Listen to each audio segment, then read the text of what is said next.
Today, we will be rewriting history with Jim Clancy, former reporter and anchor at CNN. Clancy had been covering the region for more than 4 decades. What does he have to say on the war in Beirut? What did Yasser Arafat tell him on the plane? And why did Ariel Sharon kick him out of the conference room? To answer these questions and even more, join us in this episode of MENA on the Map.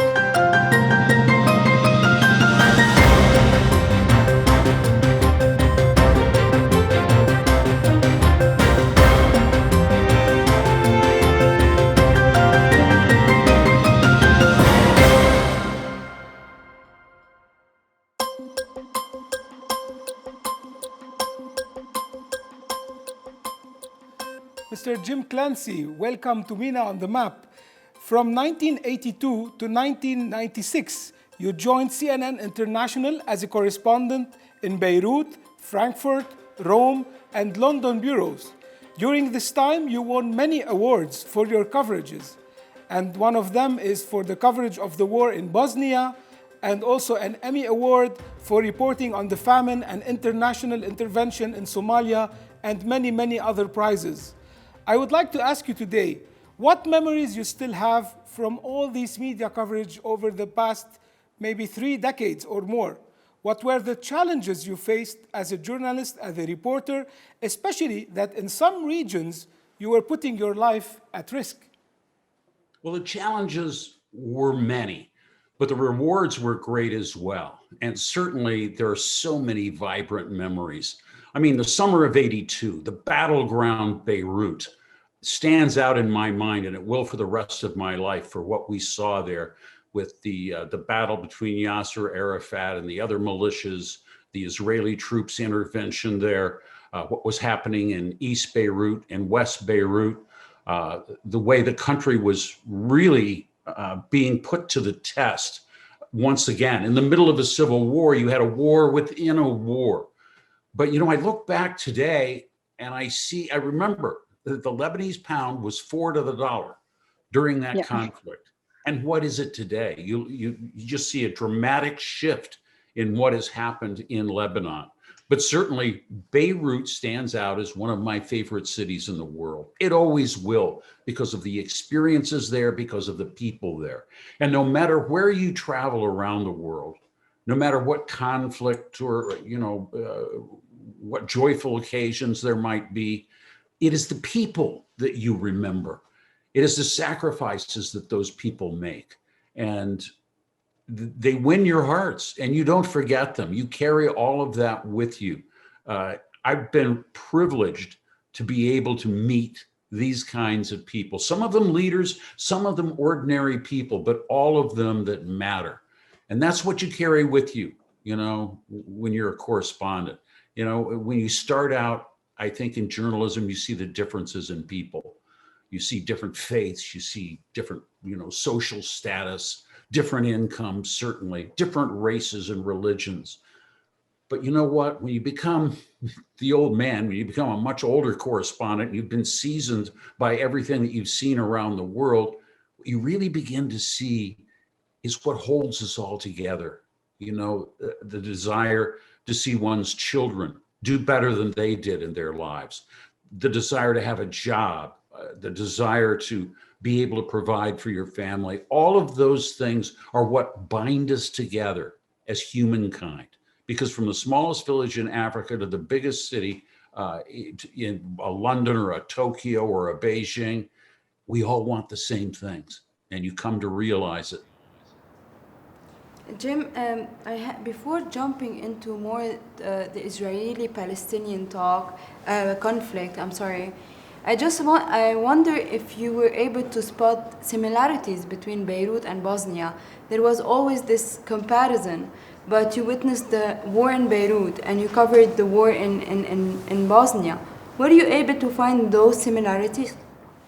Well, you certainly found people that were good, but I'll tell you, the two conflicts, from my perspective as a journalist trying to cover it, couldn't have been more different. Because when you got to Bosnia, you ran into militiamen that were drunk by 8 o'clock in the morning, holding a knife to your throat. I mean, it was a war in which everybody was out to use the media to their best advantage. I would say that 1982 in Beirut, there was still a semblance that the media was respected. You know, it was common for me to cross the green line.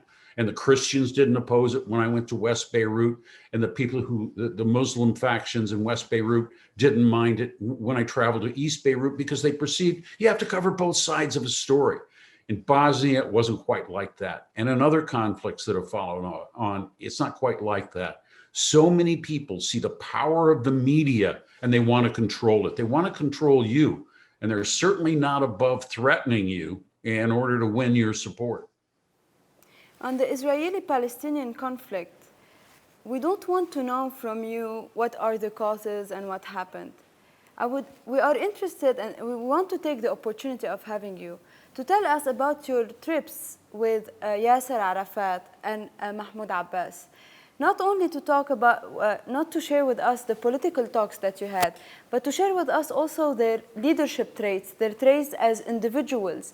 And so we can understand the individual behind those political leaders. Well, there's some fascinating stories that go along with that. I mean, as you know, you referenced it there. We were able to travel as a CNN correspondent. I was able to go with Jane Evans, my camerawoman, aboard Arafat's private jet that was provided by none other than Saddam Hussein as we flew around the Middle East. At one point, I remember we stopped in Egypt and I suggested I could help the bodyguards as Arafat himself was off meeting with Hosni Mubarak or whomever. I suggested, I'll help you with those heavy boxes. And they just looked at me and they said, no, Jim, no, you don't help us with these boxes. And the reason was they were filled with gold. They were extremely heavy. And yet he was getting money together for his troops. Other leaders, you know, Ariel Sharon had me thrown out of, in the summer of 1982, thrown out of a press briefing that was held in the Electricidad du Liban building. And he was overlooking the whole port. And he was there, you know, preaching forth to the faithful that he had come, he had seen, and he had conquered. And we asked him about the civilian casualties. He became very upset and he threw me out. But surprisingly, only a few years later, I ran into Sharon in Jerusalem or Tel Aviv. I can't remember which. I think it was Jerusalem. And he treated me like his long lost friend. You know, he was very grandfatherly. And you look at these people and you realize, you know, these guys would do anything. Killing somebody, they're not going to lose any sleep over that. But they were the leaders of the Middle East. And, you know, they've gone on to that. I mean, the Palestinian issues today are far different. And we look back and, you know, having been on the White House lawn when they signed the Oslo Accords, what a sham. What a sham. I mean, Yossi Beilin, one of the chief negotiators for the Israeli side, told me on the 20-year anniversary, he said, we couldn't believe that everybody thought this was going to bring peace. Because in fact, as Gideon Levy, the famed Haaretz columnist, has said, no Israeli prime minister ever intended or wanted there to be a Palestinian state. Not going to end the occupation. They're just going to keep it going on forever and take away the land piece by piece. And from the Palestinian side, well, Mahmoud Abbas has managed to turn the peace process into a business, not unlike the Somali gangs that run the courts in the ports in Mogadishu and beyond. You have somebody that stands right in the middle between the aid money coming in and the people, and then they control it, who's going to get it, who's not going to get it. And you look back at the divisions with Hamas. The only reason Hamas is in Israel today is because for so many years, Yitzhak Shamir and all the other prime ministers had a policy, an ABA policy, I call it, anybody but Arafat. And what they did was they brought in Hamas to replace the PLO. They thought that's going to work. And of course, it's turned out to be a disaster for the Israelis and for the Palestinians. Looking back at all these stories, do you consider yourself lucky to see the both sides of the conflict, being able to cross to Israel and being able to go to Palestine, being able to cross from West Beirut to East Beirut? does it give you the full story? Does it give you the truth, or a little bit of the truth that nobody else than you is able to know it? Well, there you hit on it. A little bit of the truth. You can't assume anything. That's the one thing you learn. You think you may know, but you don't necessarily really know what's going on. And so you have to approach all of this with some humility. And yes, absolutely, I'm grateful for the opportunity to cover both sides. That's what's interesting about journalism. You know, concocting some propagandist tale that favors one side or another, where's the fun in that? The fun is actually trying to see how it all balances out, like equilibrium in a chemical equation, how you put the interests of the people in there and the politicians, and you try to see how things are going to be in the future by looking at the past. Not an easy thing to do, but it's certainly rewarding to see the historic events like the fall of the wall, you know, to see the end of the war in Bosnia.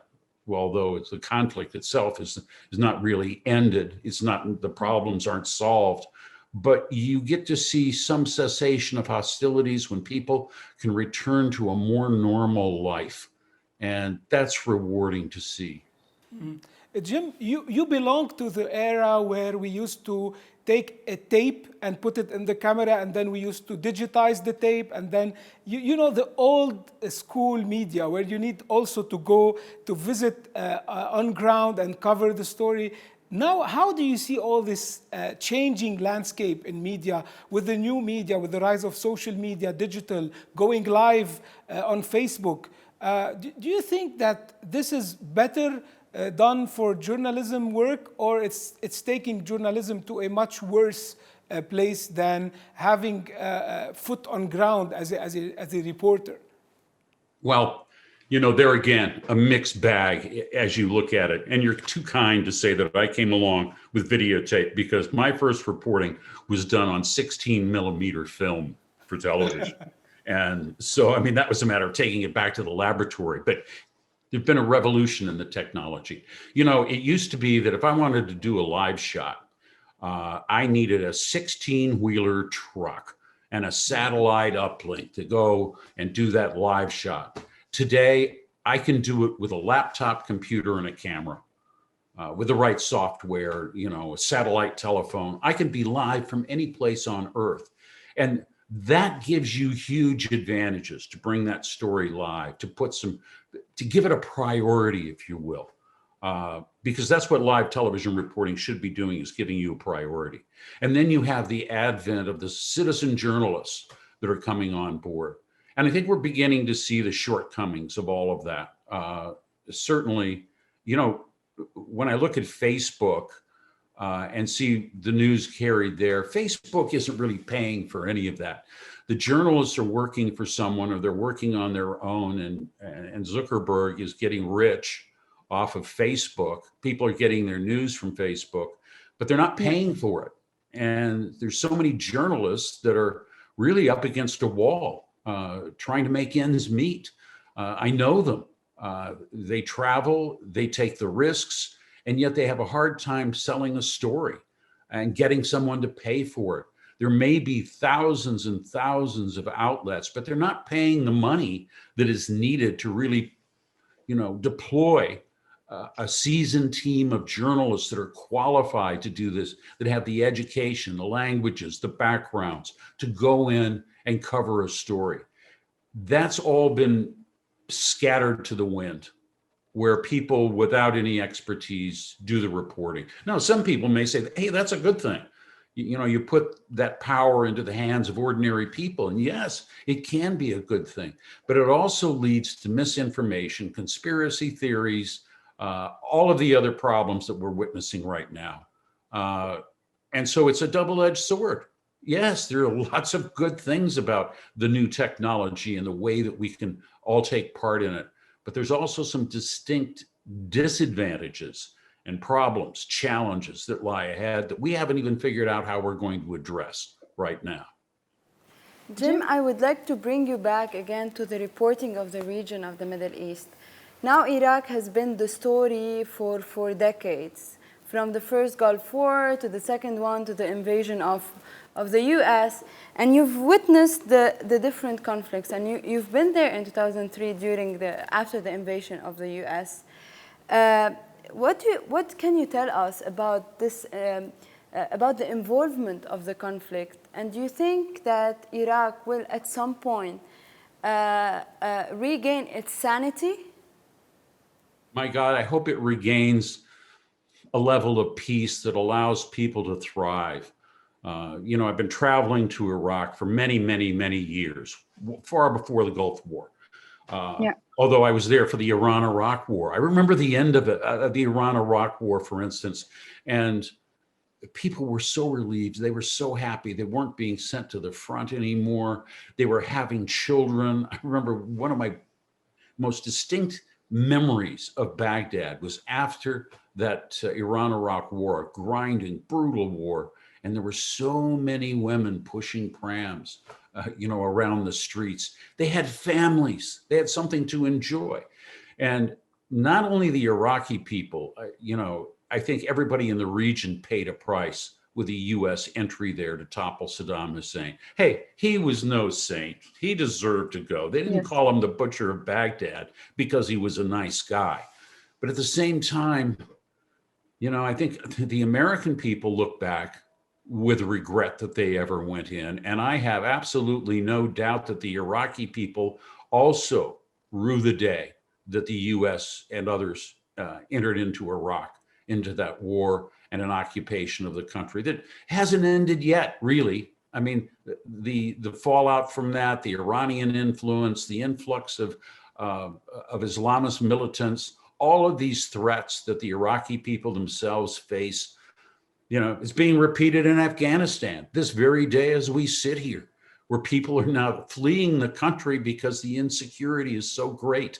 The same thing happened in Iraq. And I can only hope, Yar, with you, that at some point, the people of the Middle East, the people of Iraq and other countries get some relief from all of this, get some peace, get some calm in their lives that lets them go about being human beings. Mr. Clancy, if I give you a microphone now and a camera and all the equipment needed to go live, and I tell you, you are now a reporter, you're back as a reporter, which region would you choose to go and which topic you would like to cover? Well, that's a huge order. I think Afghanistan today is, as I've mentioned it, a huge challenge. And the issue I would want to cover is what's happening with women and girls there. I know it's the Far East, not the Middle East, but that's one of the major issues around the globe today is the equality of women, respect for women, and education above all for women and children to see that girls get a chance to succeed in life. That was the one thing that, the intervention in Afghanistan was able to do because the Taliban had strict rules preventing women and girls from getting an education. And we'll see 20 years of that. We'll see how easily it is to unwind all of that, even for a group as powerful as the Taliban. But where would I go? I'd go to Africa. I'd go to the Middle East. And yes, I would go to Beirut because you are in, Beirut is in the midst of another crisis.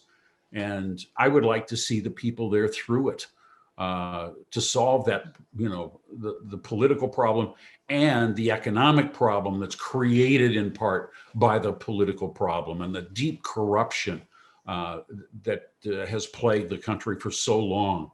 It's remarkable how vibrant the Middle East can be despite all of the crime and corruption that it's had to endure.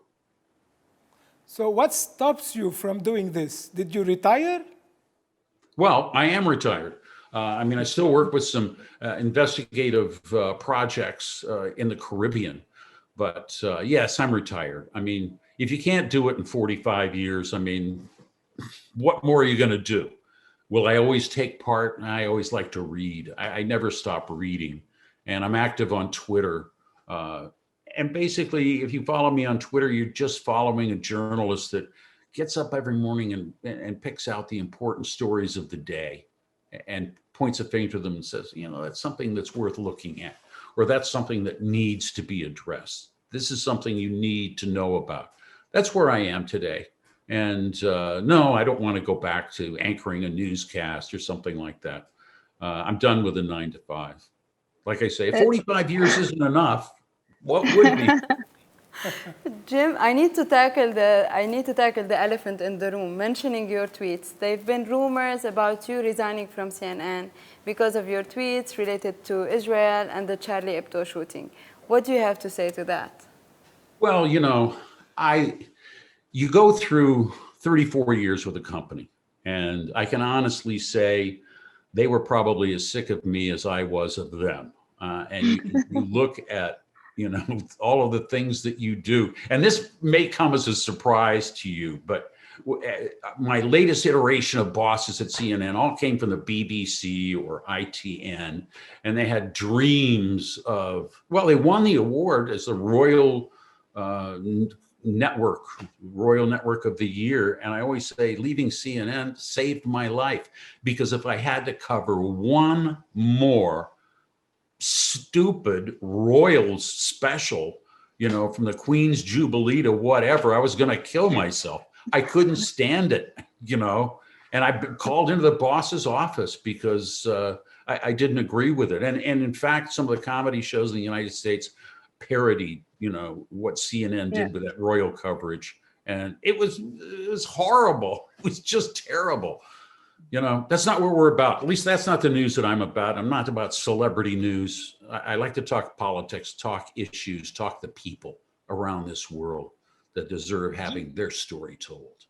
You obviously, going back to that incident, you hate Twitter trolls, as you say. So you were a little bit like angry with them, and you were trying to respond, like pressuring them.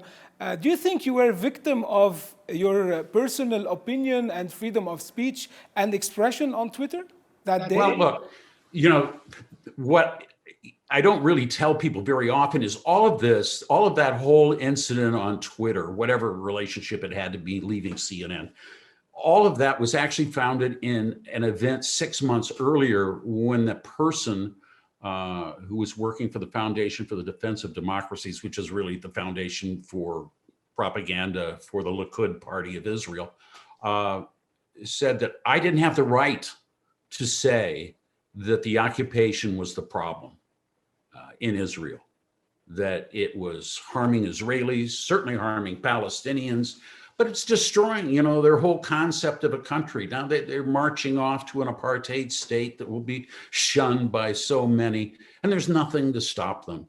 And he just asserted that, you don't have the right to say that. You can't say that. And I took umbrage at it. And when he came back, I called him for what he was, a Hasbarist, a person who makes up propaganda that's pro-Israeli. That's all. Believe me, there's nothing more to it. Jim, it was a great pleasure having you with us on MENA on the Map.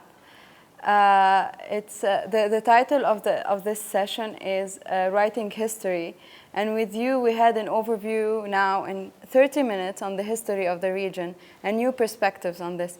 Thank you so much, and we hope to see you soon. Thank you. I hope to see both of you soon. You stay safe where you are. Everybody get vaccinated, and God bless. Thank you so much. Bye-bye. Bye.